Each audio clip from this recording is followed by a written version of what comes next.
Welcome to Drinking Bros, presented by GhostBed.com. Welcome to Drinkin' Bros, kids. Today, I got a little inspiration in the house. If you want to learn about winning, you should learn from the best. We've got Tim Grover here, who is the man behind the relentless pursuits of Michael Jordan, Kobe Bryant, Dwyane Wade. We just saw you on The Last Dance. Tim, how are you? I'm doing excellent. How about yourself? I'm fantastic. If you would have said anything other than excellent, I said that before you came on, I would have been shocked. And if you would have said anything other than fantastic, because we don't settle for good, average, any of that stuff. We don't. Never. You can't. Life is more than waking up and writing #grindfather next to a Starbucks cup on Instagram, which is what everybody does in this world. I'm a huge fan. It's an honor to have you on the show. You're one of these guys that rarely do I meet that I sync up with mentally, but when you hear the words out loud and you say the words out loud of what you actually believe in this world, people look at you crazy. I always tell people I hate losing. I fucking hate it. It is the worst thing in the world to me. There's nothing. I don't care what it is in this life. I do not want to lose. Another thing that you're big on is showing up is half the battle, which is bullshit. You should always show up. Like there's no reason not to show up every day. We're going to get along fantastic on this show. Unbelievable. Because I hate to lose also. And everything that you hear out there, I mean, it's supposed to motivate you. It's supposed to propel you forward. And it does completely the opposite. Mm-hmm. We hear these things all the time. Here's another one that says, follow your passion. Follow your passion. What are you going to just follow it aimlessly? No, work on your passion, excel on your passion, what it is. Don't freaking follow it. You've been following something your whole life that hasn't been getting you where you want to go. And the same thing that you said, showing up is half the battle. No, showing up is none of the battle. It's none of the battle. And people love to have those moral victories. Yes, I showed up. I won. Yeah. No, you didn't win anything. You didn't win a damn thing. Yeah, and I openly say it to people's faces too, and they get insulted by it. True story. Lost a lawsuit, a few weeks back, and I was on the phone with the attorneys, kind of wrapping up everything and everything else, and he had said to me, he was just like, what do you really care? You have the money for this or whatever, and I said, hey man, I care because you fucking lost, and I go, you are a fucking loser. I go, not in life. You're a lawyer, you went to law school, you did all the things, and you make money and you're successful, and I use air quotes in front of them. I said, you're successful, but you're a fucking loser, and you allowed this loss to happen without it really making a dent in who you are as a person. And there was just stone cold silence after that. And I go, you told him the truth. Yeah. You told him the truth. And you figure, it's funny, everybody asks for honesty until you're honest. And winning requires you not only to be honest with everybody else, but requires you to be honest with yourself.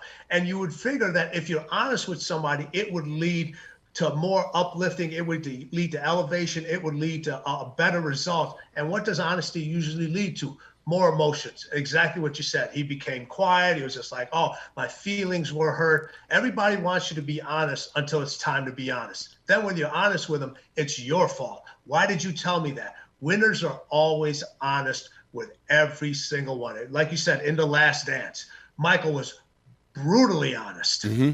Brutally honest. Look at the end result. Yeah. Look at the end result. I get a serious question for you, because I have this debate with my wife all the time. I don't think you can be successful in this world without being an asshole. That is the biggest debate in our household over the way you deal with people in real life, because it's hard when you deal with so many people who are unmotivated to do their job, whatever their job is in this world. Just be the best at it. I don't give a shit if you're working at McDonald's or if you're raking leaves or you're running Forbes. Whatever it is, just do the best you possibly can. I don't know anyone who wasn't an asshole along the way. And since we were talking about The Last Dance, I know Michael took some flack for that, and Kobe and all these other guys, but how do you achieve greatness without being an asshole? You can't. You can't. I'll give you a great example. So when I was done with Michael in 2007, Kobe reached out to MJ and just said, "Hey man, my knees are like really killing me. I don't know if I can keep going." And he goes, "Well, listen, I'm not using Grover anymore. Why don't you think about bringing him in?" So Kobe goes to MJ and he goes, "Hey, tell me about Grover." And he goes, "Man, Grover really knows his stuff, but he is the biggest asshole you'll ever meet."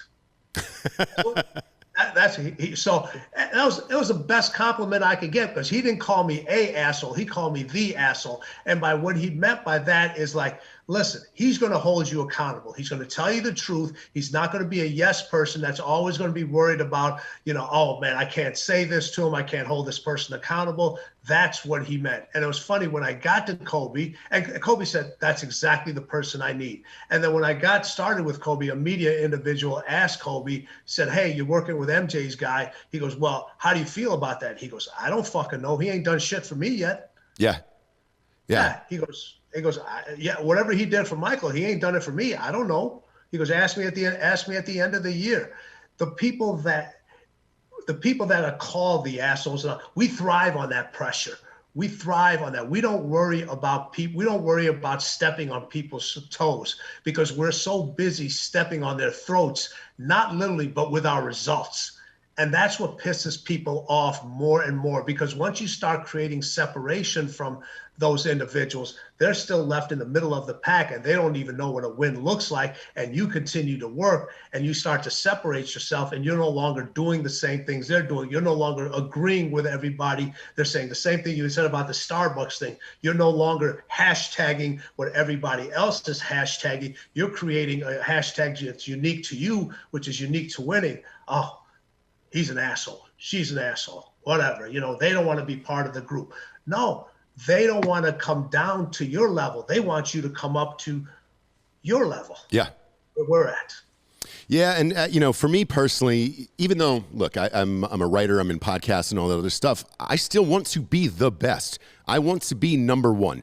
I've talked about this on a previous episode where in my life, when I've looked back on it, I've been number one in the world twice at two things in my life. I was fortunate to have a number one book in the world, and I was fortunate to have a number one movie in the world that I, wrote and directed and all that other stuff.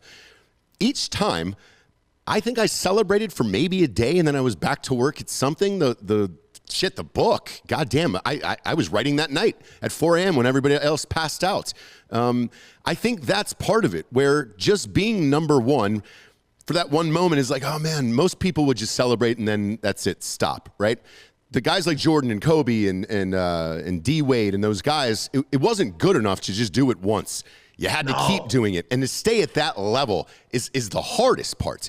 And that's what I enjoy. And look, there's 800,000 podcasts out there.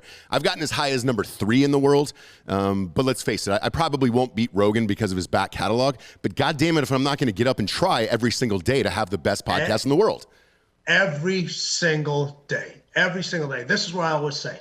Listen, if you're fortunate enough to open your eyes and put your feet on the ground, it's a fucking great day. Everything else is up to you after that. It's a great day. And what do you settle for is strictly up to you. And it's just like, listen, if you don't go up and do your best every single day, you have no chance of catching Rogan. But if you do those little wins each day, you never close the gap, close the gap, close the gap. That's your internal motivation. That's your fire that you don't need anybody else to light it for you. You're like, hey, number one is important to me. Winning is important to me. Winning is important to everyone.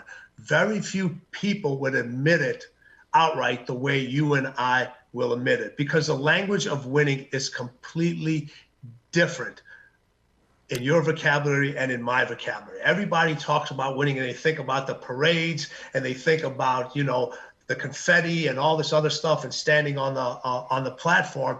And exactly what you said, we're there for a split second. For us, our language of winning, man, we know it's hard. We know it's nasty. We know it's unpolished. We know it's dirty. We know it's rough.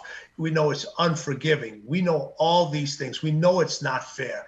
That's our language of winning. And that's what fuels us to continue to go and go and go, because every time you get that win, there's a new start line right there. I call this a lot of this with my athletes that I work with, the championship hangover, that they've won a championship and they've literally had that hangover for 10 years and they never get back to that place again.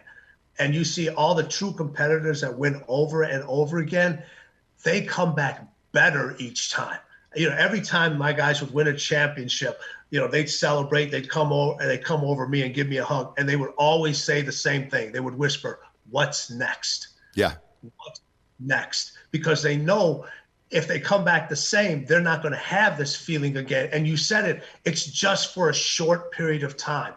Because, you can hold on to winning briefly, just briefly, and then starts to look for somebody else. And if when you had that number one movie and you had that number one book, the next time you do the thing, you have to do it better than you did it the first time. Otherwise, it's not going to be number one again. Yeah, and what age do you start teaching your kids that is the question. I did a show about, my son was on this, I coached his soccer team, 6 and under. I brought the winning trophies and I had the losing trophies there. And at halftime, they were like, "Coach, what are these trophies for? How do we get the big trophies?" And I was like, "We got to win." And I was like, "What?" They were like, "What are the other trophies?" I was like, "Those are the loser trophies. So you decide what you want to do." And there was a couple people that had messaged me after the show, and they ended up winning the championship. But there's a couple of people that mentioned me, and they were like, "Jesus Christ, that's ruthless for like 6-year-olds." And I was like, "Well, look, the kids actually wanted the bigger trophies. What am I supposed to say? What's the right age that you start your kids at with this mindset?" Listen, it's different for all, but everybody has to understand. Competition matters. Winning does matter. Standing out does matter. It's funny when you go, if you go to a lot of these events that you said for the 6-year-olds, the participation trophy is bigger than the winning trophy. They get more people that clap for them because you participate. You don't get rewarded in life for participating. You just don't. That's settling for average. Everybody participates. Very few people stand out. What I always say with the kids and their age, if they really enjoy what they're doing, and I put this in a book, if they really enjoy what they're doing, what they're playing for, they'll be competitive as hell. All right. If they don't, find something else that they will be competitive in. You see a lot of parents, they put kids in their sports because they didn't excel at that sport. So they want to try to live through those individuals. But winning matters. And so does losing. Losing teaches you different lessons. And the more you lose and how you handle those losses at an early age has a lot to do with how confident and how an individual handles adversity much later on in their life. It's true. Yeah, I agree. And, you were talking about your book. In the book, your new one is out now, Winning. Your first one was one of my all-time favorites, Relentless. But I'm glad you wrote this other book because I still felt like there was more. After I read Relentless, I was like, I guarantee you there's more because life doesn't stop. It keeps going. And the pursuit of winning and trying to be the best keeps going. Was that your motivation for writing this one? Yes, exactly. It was like, hey, winning is in all of us. Winning is everywhere, every single minute. Here's the thing. I said winning is in everyone. The problem with most individuals, that's where it stays. That's where it stays. Because everybody wants to talk about the glamour of winning, as I said earlier. And this book is about the grit. It's not about the glory. It's not about the payday. It's about the obstacles and challenges and the pain that we go through to get to winning. Think about when you wrote that book, when you wrote that movie. You said you were writing the night of until 4 a.m. Yeah. All right. Just to get to that euphoric feeling of winning just for a moment. Think about all the obstacles it took you to get to there. Think about all the challenges. Think about all the mental pain that it took you to get to number one. Nobody wants to talk about that stuff. Nobody wants to talk about how hard the teams that are better at a youth age, they practice harder. The coaches hold them more accountable.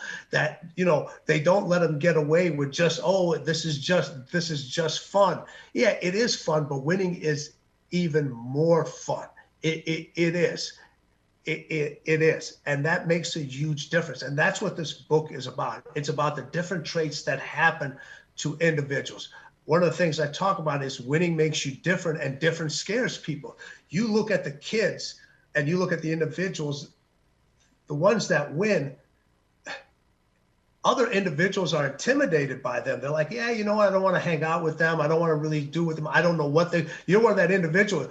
You probably don't have a lot of friends because they're like, shit, we don't know what he's going to say. Yeah, I've got about 5 close friends probably in this world, 5 to 7, and that's about it.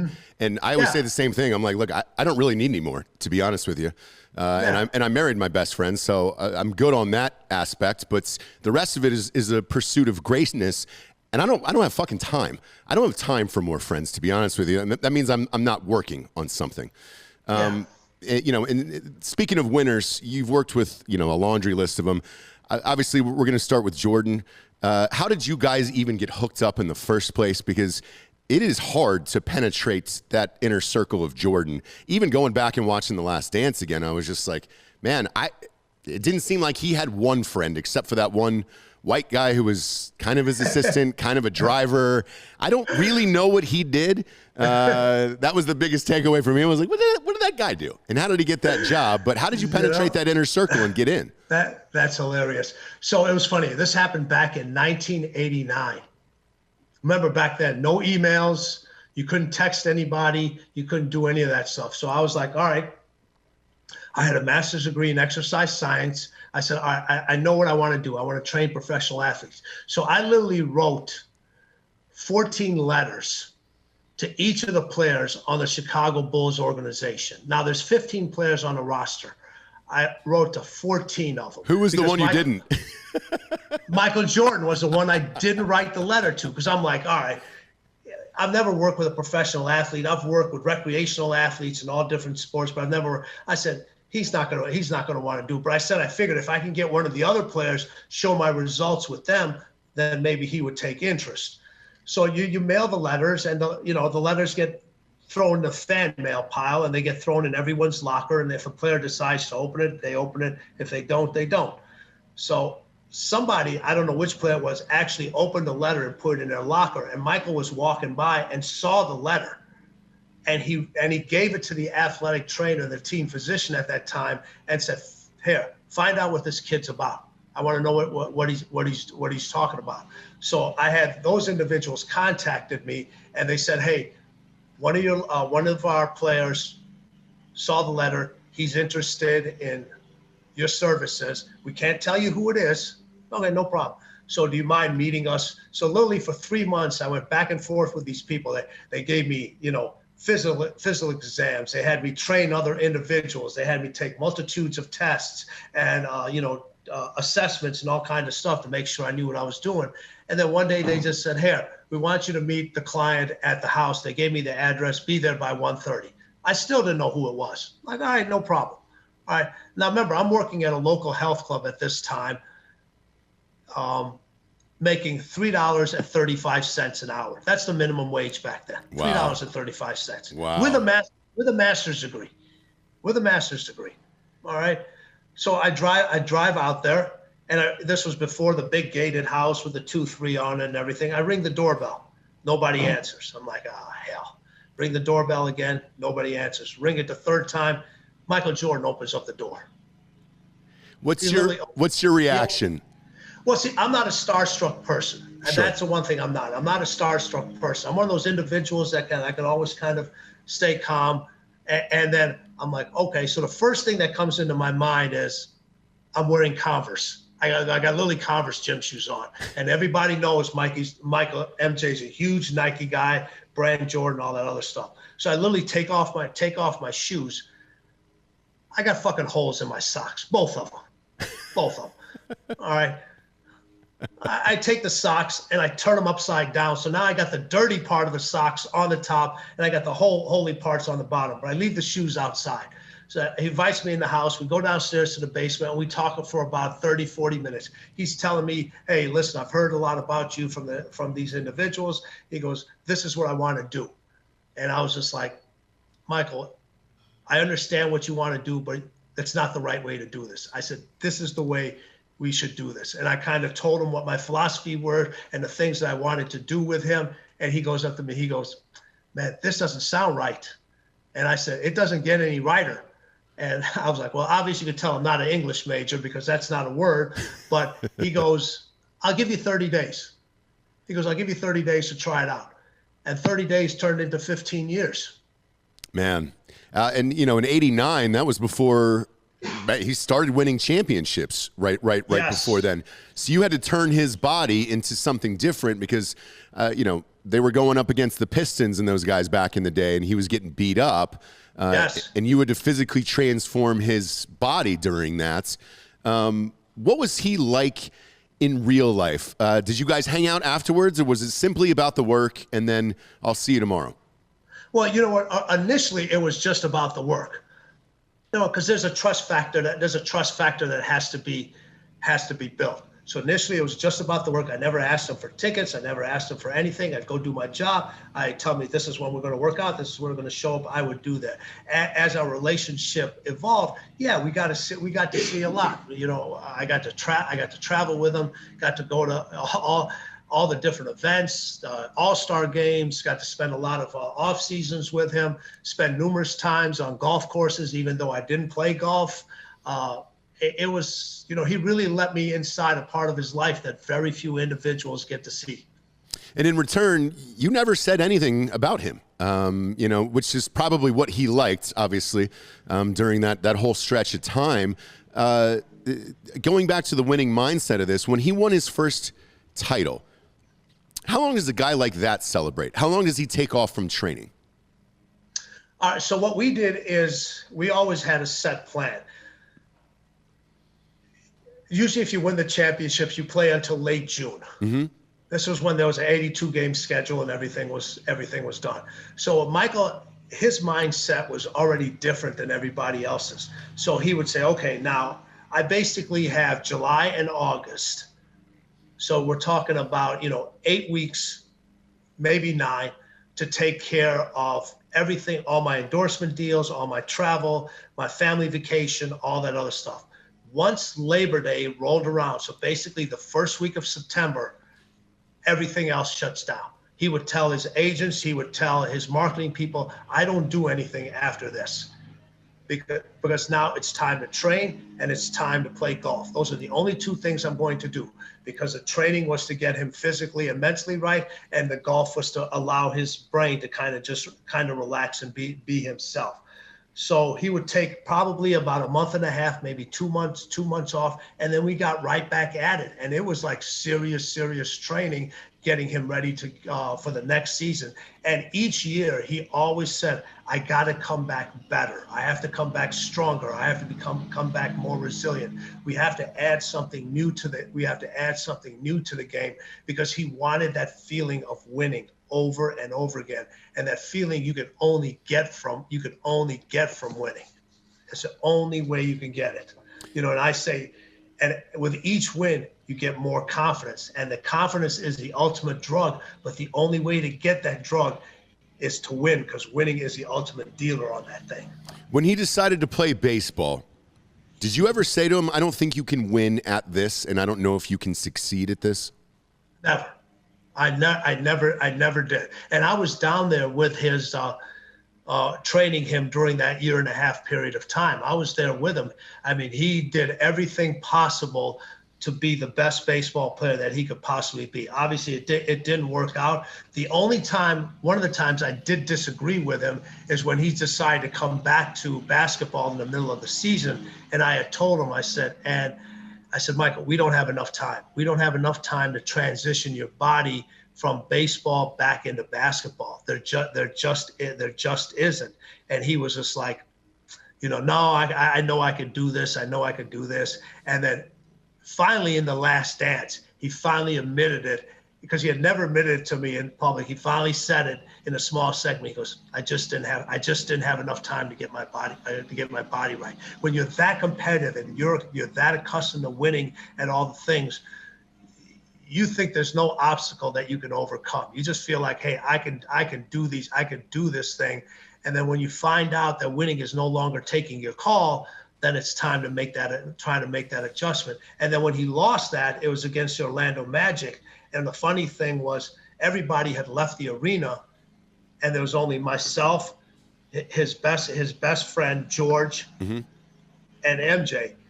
We were the only three left in the arena, and it was like midnight. And I finally said, "Hey MJ, I'm getting ready to leave." I said, "Let me know when you want to see me." He goes, "I'll see you tomorrow." Wow. He goes, "I'll see you." Yeah, there was no like, "Yeah, we're gonna wait." He goes, "I'll see you tomorrow." Man. I remember watching The Last Dance and watching him talk about that. It's weird to hear you say that that's the first time you heard it, because look, that footage has been buried for 20 years. Did you sit and watch that week after week like a fan, or did you get that in advance, the entire series? No, I got it just like everybody else did.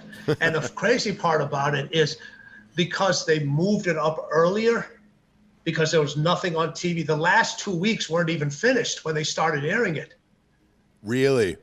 Yes, the last 2 weeks weren't even done. They were still editing and filming and doing all those things. It was the first time I actually heard him because he had never said it to me, because he's not going to admit it. But that was the first time I actually heard him say, "Hey," two things during that thing I actually heard him say. One was, I didn't have enough time, and the flu game was actually the pizza that got him sick, which I've been saying forever. And I have to admit, before you even go there, I'm the one that ordered the pizza. I did order the pizza.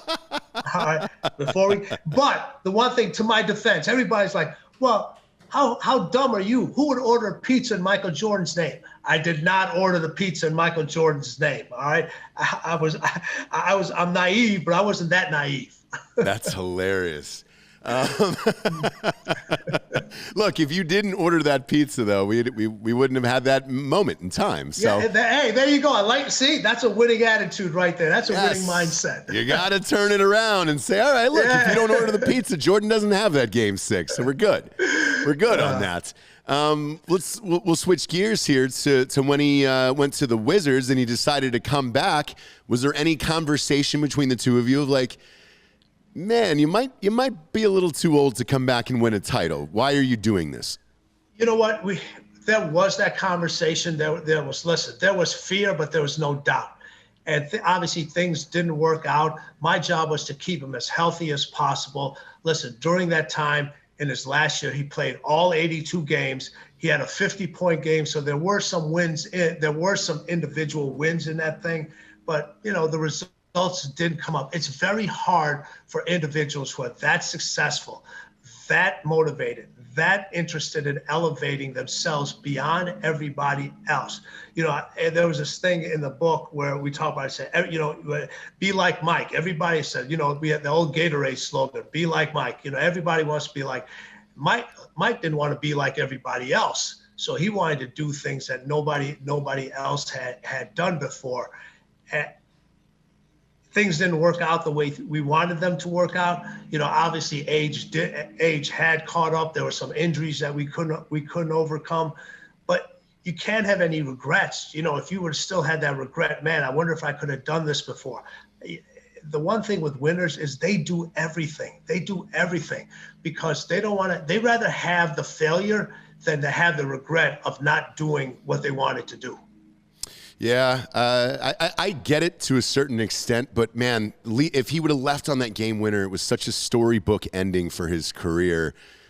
I agree. Because it was funny the way you said it started with a jump shot over in North Carolina, and it would have ended with a jump shot. I get it. Yeah. Believe me, that's gone through my mind over and over and over again. But again, we can only control so much. You look at yourself. If you decide you had a successful career before this, extremely successful career, and then like, now you said, now you're going to go do something else. And people are like, you shouldn't go do this. Hey, everybody's going to remember you for this, for that. You got to go out and do things your way, whether it's a win or it's not. And just doing those things for a lot of people, that is their win. That is their win.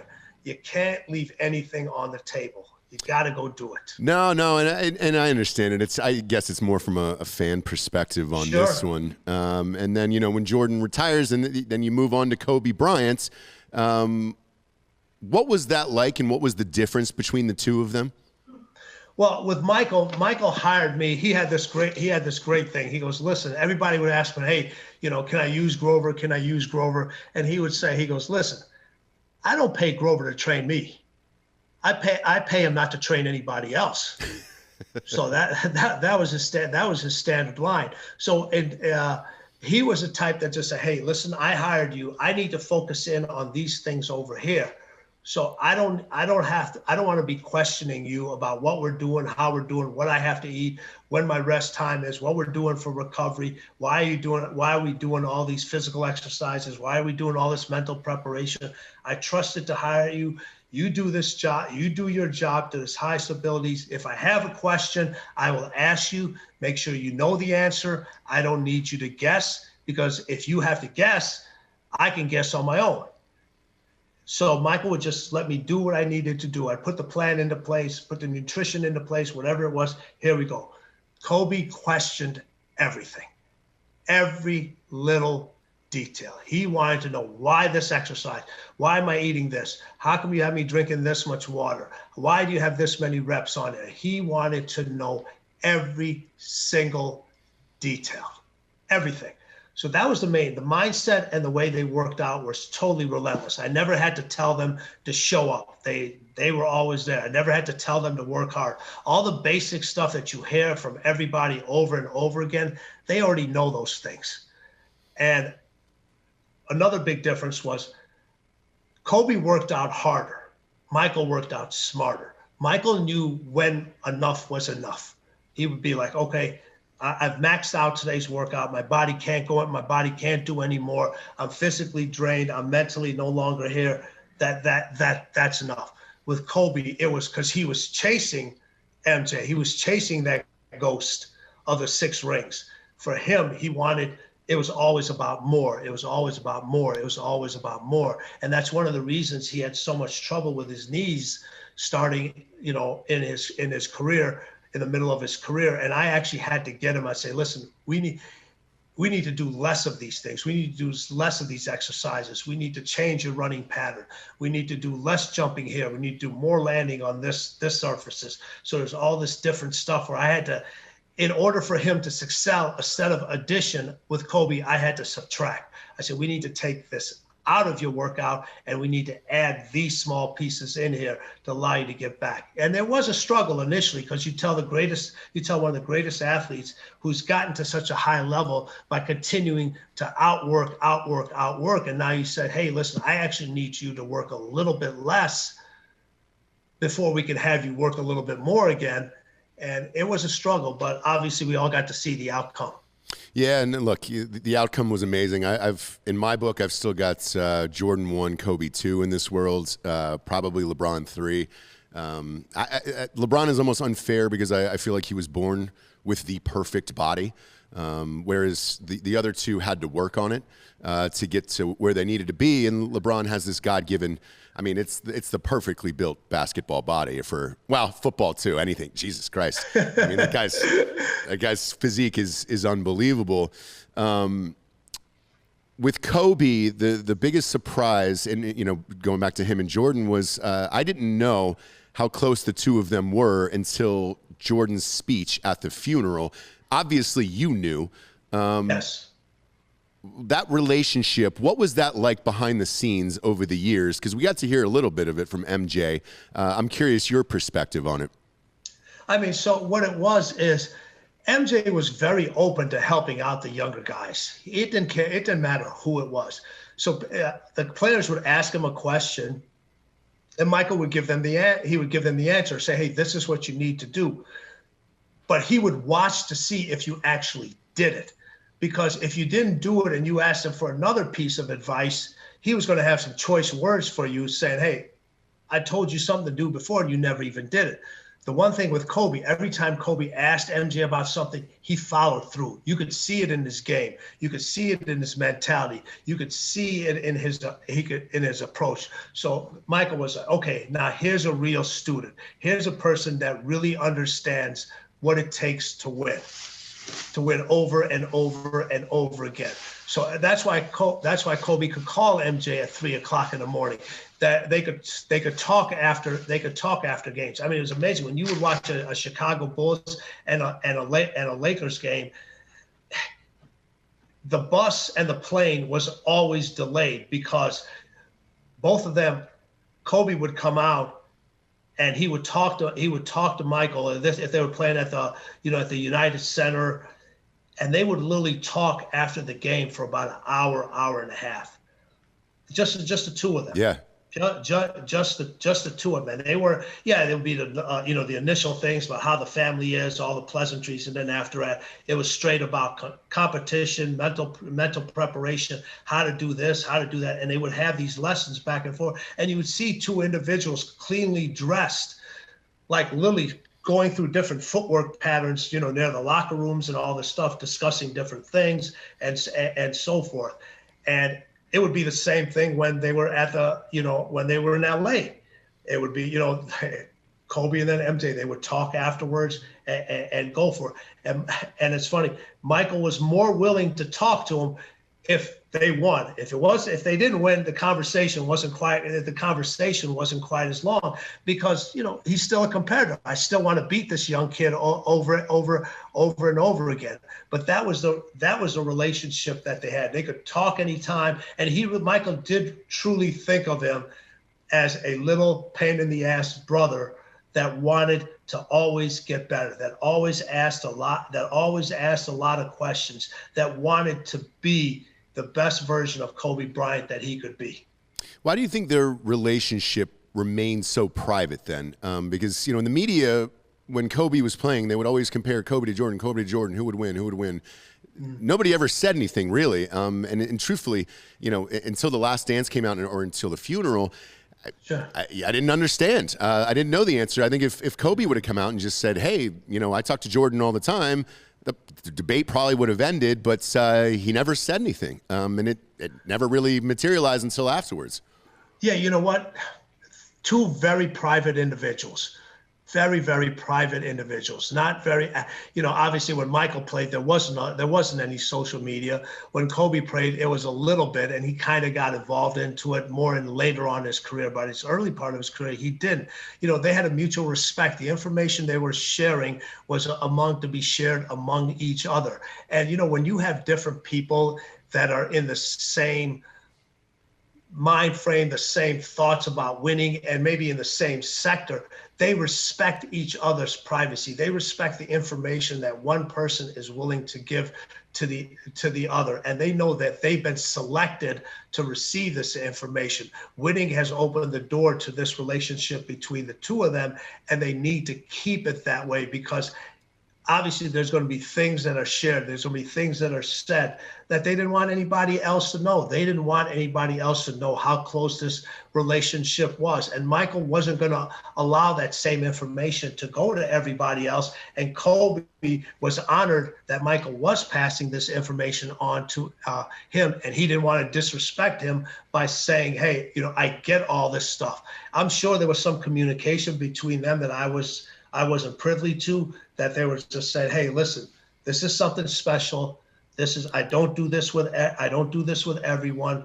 Let's just kind of keep this between us because the rest of their lives was so public. Everything they do. I mean, nowadays, if you're a celebrity, you can't go anywhere without somebody taking a picture of you, putting it on a social media, so forth. So this was their private time for them to understand the winning mentality they had between the two of them.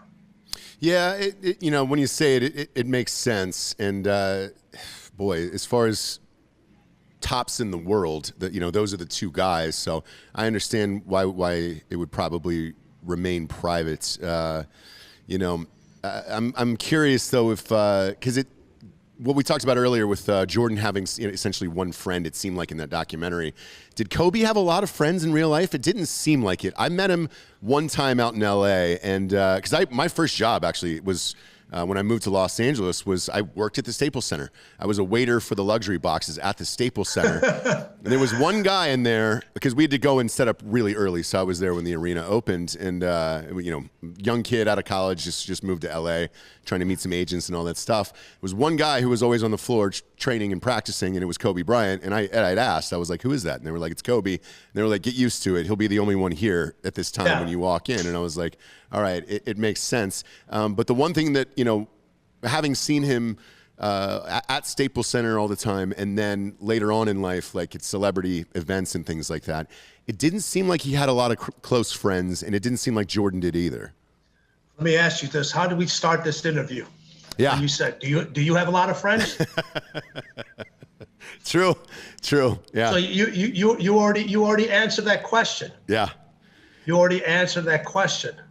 Yeah, you just wonder, because there is this mindset, and you wonder if it's too much or if you're being too big of an asshole or whatever. But yeah, I did see. Here's the thing: the people that understand you, that respect you, they want you to be that same person. They don't want you to be somebody different. They don't want you to be somebody different. All right, and they have to accept you for who you are. Because here's the thing: listen. Winning knows all your secrets. Everybody that are close to you, they know who you are. They want you to be that same person. I want to talk to somebody the same way that I want to know who that person is. I don't want to know that fake person. I do this thing when I do a lot of my talks with business individuals. I always tell everybody, I say, listen, hey, pull out your cell phones. And everybody pulls out their cell phones. I said, pull up your social media profile picture. I don't care if it's on Facebook, Twitter, Snapchat, Instagram, whatever it is. And people pull up their Facebook, their pictures on it.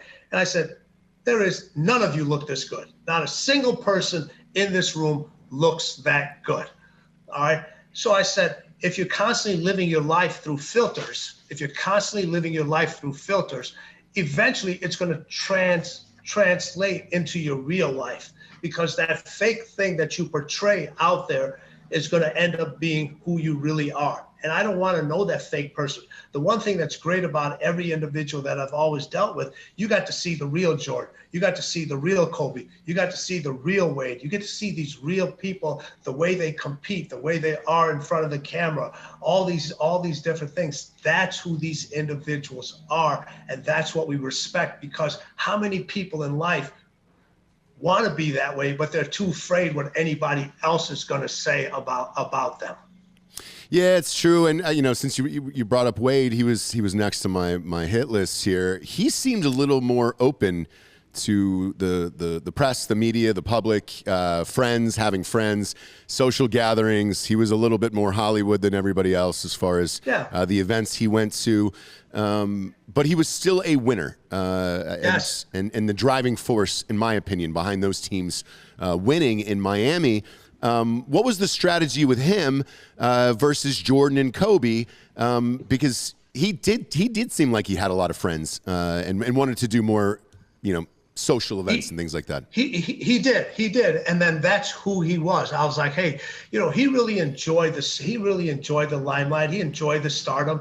And, there's a bit, and he living in Miami and, getting a county named after him and having all the success as a young player and so forth. So he wanted to relish all that. He wanted to enjoy it. And there was a lot of times where it did interfere with things, and we had to kind of like, hey, some of this we have to curtail back. We got to slow down a little bit, but we couldn't take it all away from him, because unlike how serious Kobe and MJ were, and that seriousness fueled those individuals. If I would have tried to make Wade into that individual, it would have not worked with him. So there was a little bit more balancing that need to be done with, hey, yes, he's going to be more cordial to the media. He's going to be smiling a lot more. He is going to show up at all the fashion events. So we have to figure out how can we incorporate all these different formulas into his play and still allow him to excel at the highest level. Because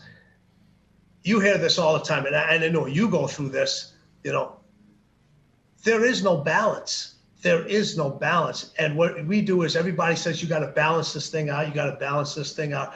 What somebody else's balance is and what somebody else's definition of success is and definition of winning isn't yours. So Kobe and MJ, They created their own balance, what was unique to them. Dwyane, I wanted him to create his balance that was unique to him. Not find it, you have to create it. So you get to decide what things stay on what side of the scale and how you want to balance that scale. How should they tip? How should they move back? How should they move back and forth? And it's unique to each individual here.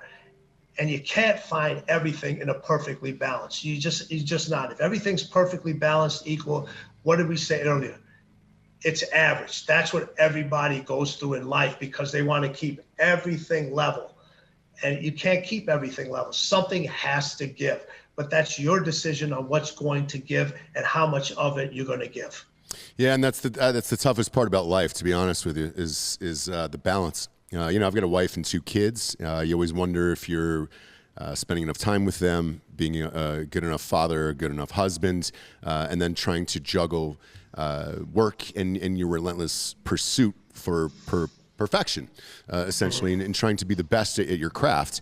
And that is a never-ending question and battle that only goes on inside my mind. And I'm sure everybody else's, but I'm curious, you give somebody a notebook or something and say, all right, let's try to figure out schedules, time.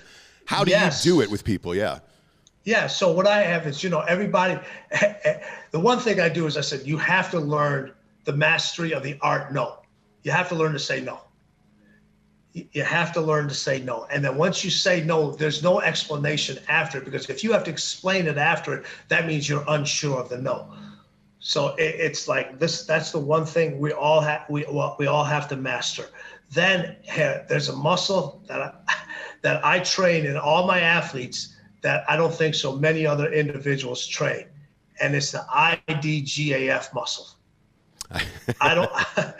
And for a lot of individuals, that muscle is so weak. If you're going for something and and you put that list together, you put that not to-do list, that done list. This is what I want to get done, not what I want to do. This is the stuff I want to get done.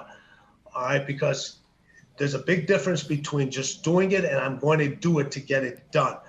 You have to flex that muscle often. You have to flex, you have to know when to flex that muscle, and you have to know how to flex that muscle, and you need to use it oftenly. That way you know what's on your list. You know what you have to get done in order to manage your schedule. The other thing I do with these individuals, including my business clients, is I was like, we do something that's totally backwards. We try to manage time. Everybody's out there is trying to manage time. They're trying to put all these things into the time compartment. I'll do this from this time, and then everything gets done. I always say, don't manage time, manage focus. Because when you manage focus, you actually have more time. Think about all the times when you're really focused on something. You have no idea how much time, whether you've been doing it for 5 minutes or you've been doing it for an hour. You're so focused on what you're doing. And when you have that ability to focus, you actually have more time to get things done that are on your done list. If you're managing time all the time, that list never gets completed. So that focus, manage focus, don't manage time. When you're so heavily focused in on one singular thing, time escapes you. At least it does me.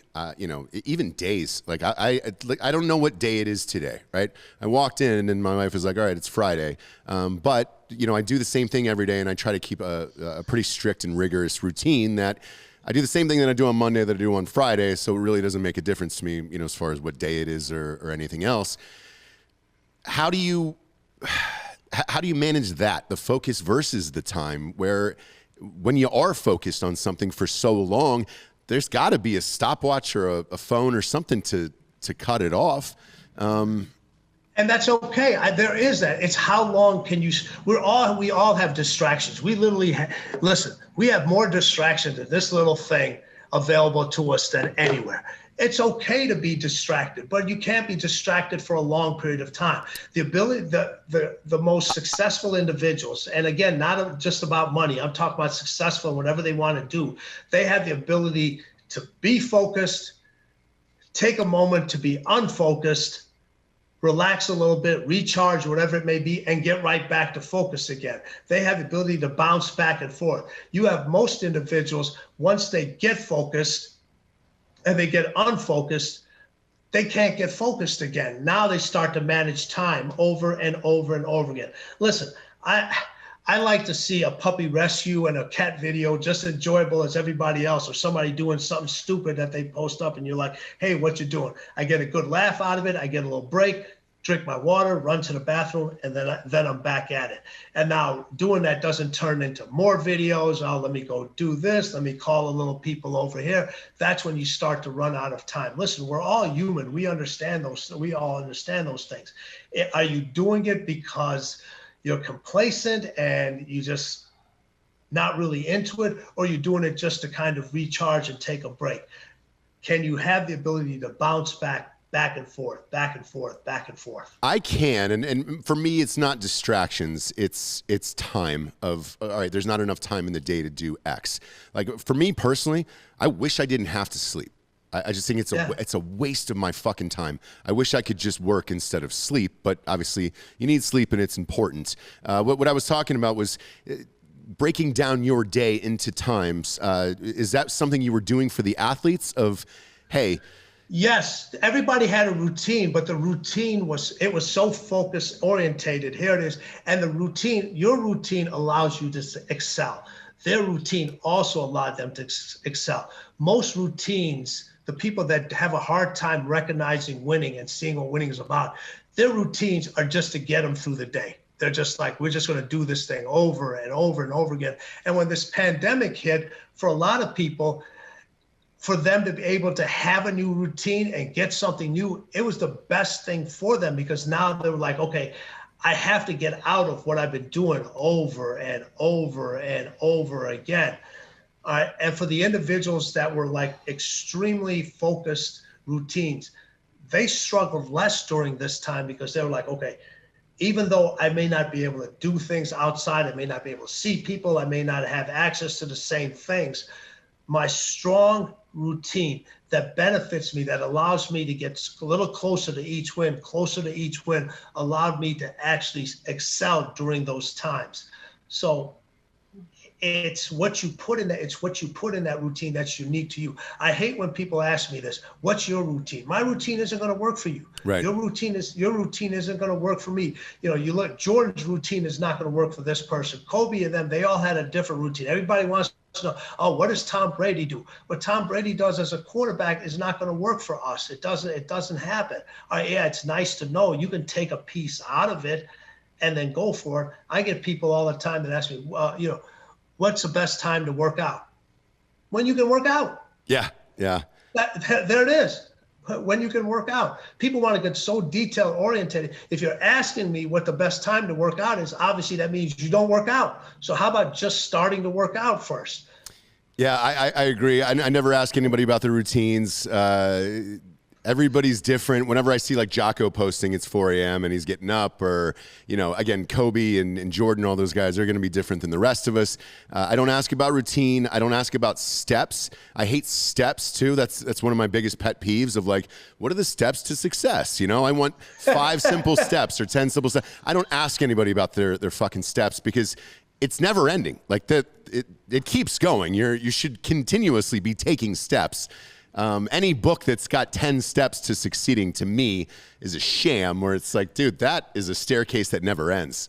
Hey, listen, that's actually in my book all the way. Because it was funny, when I wrote the book, everybody was telling me the best-selling books are the ones that have steps, because people want steps. They want a beginning and they want to start. And I was like, I am not putting steps in this book. I am not doing that. I said, it's infinite. I said, those steps are infinite, and they're constantly changing. They're constantly shifting. I wish it was that easy. Like you said, there are no easy steps. Those steps change, they disappear. You don't know if they're underneath your feet. They're infinite. When you climb to the top, you look back down and realize you're still on the first step.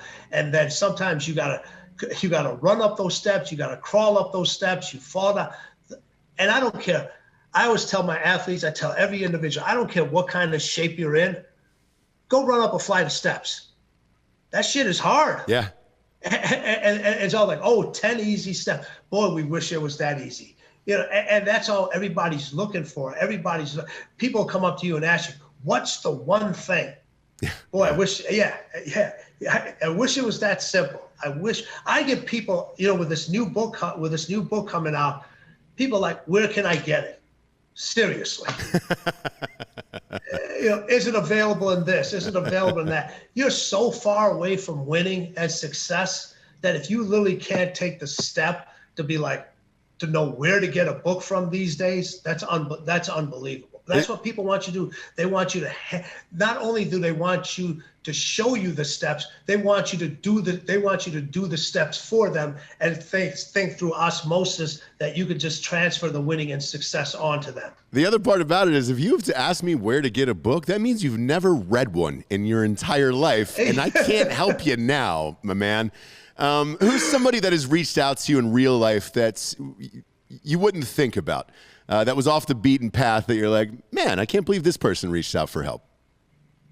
From a professional, obviously with a lot of my business individuals, they ask me to keep things a little quiet.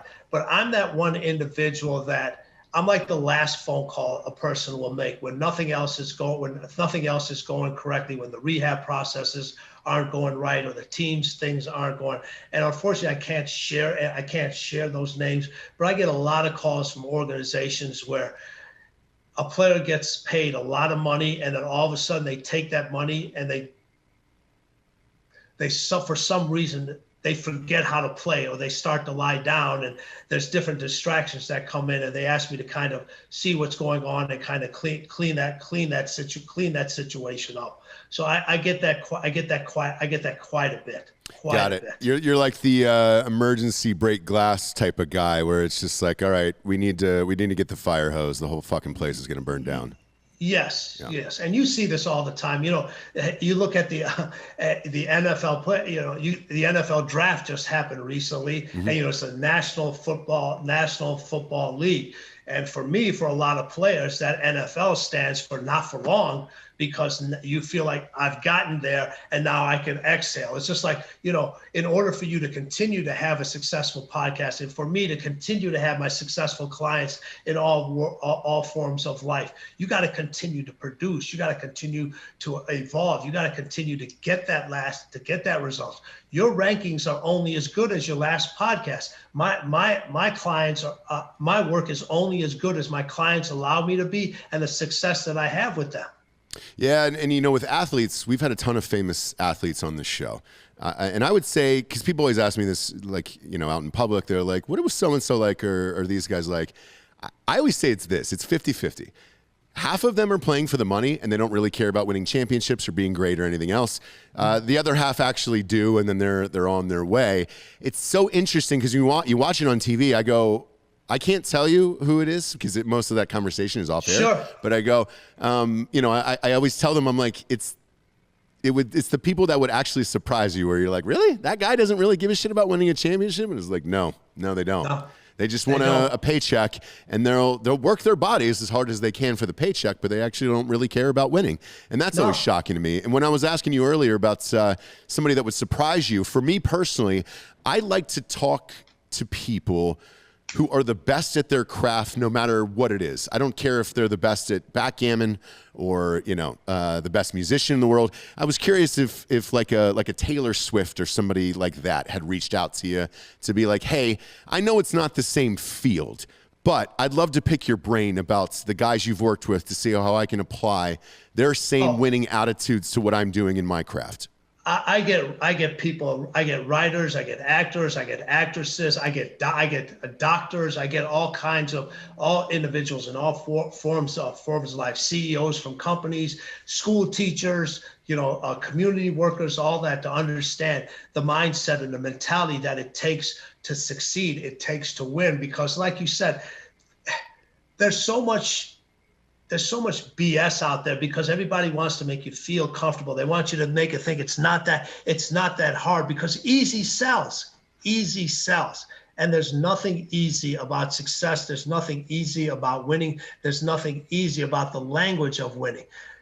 And that's what this book is about. It's all these individuals it's the raw truth. That's what it is. And a lot of these high-end individuals, I get musicians, artists all the time, top executives, rappers, all kinds of hip hop people. They constantly say, what do I have to do to constantly, put out the next track, continue to stay on this top level? How did these guys win over and over and over again?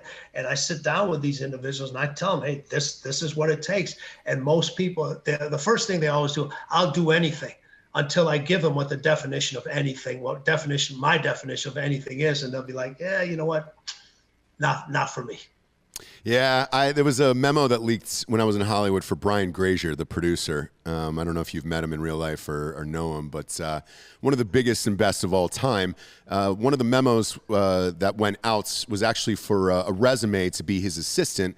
But in that resume, it said, look, every week, I want you to bring in somebody every Friday who is the most interesting person in the world or one of the best at their craft, and I just want to talk to them for like an hour, hour and a half, and try to pick their brain about what they do. And it was like astronauts to like people who were, the top of their tribe in like Africa and things like that. Yeah. And it was a really interesting look at constant ways to fulfill yourself in your brain, at least of different forms of greatness, because I think it all translates, or at least you can take a little nugget out of these conversations and use them later on in life.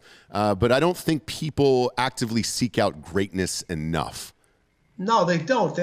Because once you have that, listen, you have a conversation with people that are great at what they do, and you have people that are average. That's totally two different conversations. They could be talking about the identical things. All right, one's having a winning mentality, one's having a relentless mentality. One is like, hey, I'm going to overcome this, and you have this other one's over here. So one, you have a victim's mentality, the other ones you have a victory mentality. Both beginning with the letter Y, but here it is. One, V for victory. Over here, V for victim. What do you want to do? Yeah. What do you want to do? And those people that constantly win over and over again, they want to hear that. They want to hear that victory. They want to hear about the victory. And it doesn't matter what forms of what their endeavors are. They want to know it, because nobody knows what goes into somebody else's job until you get to sit down and see it, or you get to hear them talk about it, the things that you just wouldn't pay attention to. You'd be like, wow, they have to go through all these steps, and it's unbelievable. And that's how you continue to win. Once you take facets from everybody else and you're willing to learn from it. And like you said, take what you can use and don't take what you can't use. Yeah. Man, look, I could talk to you for hours. I know you're a busy guy. This is the point in the show we get to the Drinkin' Bro of the Week, which is someone who has inspired you or helped you become the person you are today. Who would you like to give the Drinkin' Bro of the Week to? Who would I like to give the Drinking Bro of the Week to? Well, you know what? I'm going to give it to my new client that I started with about started in February. Russell Wilson, the quarterback for the Seattle Seahawks. That's going to be my drinking buddy. Really? Russell, yes. You're working with Russell Wilson right now? Yes. Man, that's hilarious. I've gone in hard on Russell Wilson. I think it's too much personal life. Literally for the exact reasons we were talking about earlier in the show, because I host a big sports show as well. I've gone in on him because the personal side of the fame and everything else, and wanting to be out there. I was like, I wish that guy would work like Kobe and Jordan, but it's interesting to know that now you're working with him. Yes, it is. So we can talk about that later on. Let's see what the end result comes out to be. Let's see if he's still in Seattle. I'm curious about that. Well, yeah, we'll find out about all of it. Before I let you go, because he was my favorite player of all time, when Kobe passed away, what was that like for you? Because it was one of those moments for me. I knew exactly where I was and everything else, and I couldn't believe it. For a guy like you who spent so much time with him, where were you, and when did you hear, and could you believe it? You know what? It was extremely difficult. I was actually in my office, and I remember getting the text, and I was like, this is fake news. This is something else is going on. Then I got a phone call from his office and saying, hey, this is actually true. And it was just like, I stopped.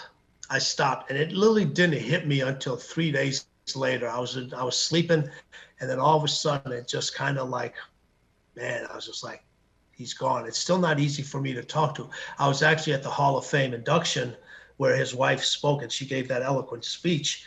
And not to see him there in person, but to see him in spirit there, and knowing that MJ was there. So I got to see one of my top guys there, and I got to knowing the other person was there in spirit. It was bittersweet, but it's still tough for me, even a year later.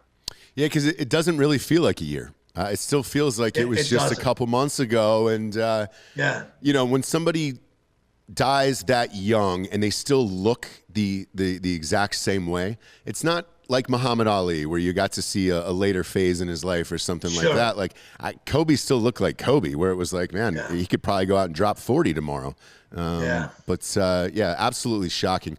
Thanks for being here today. The book is called Winning.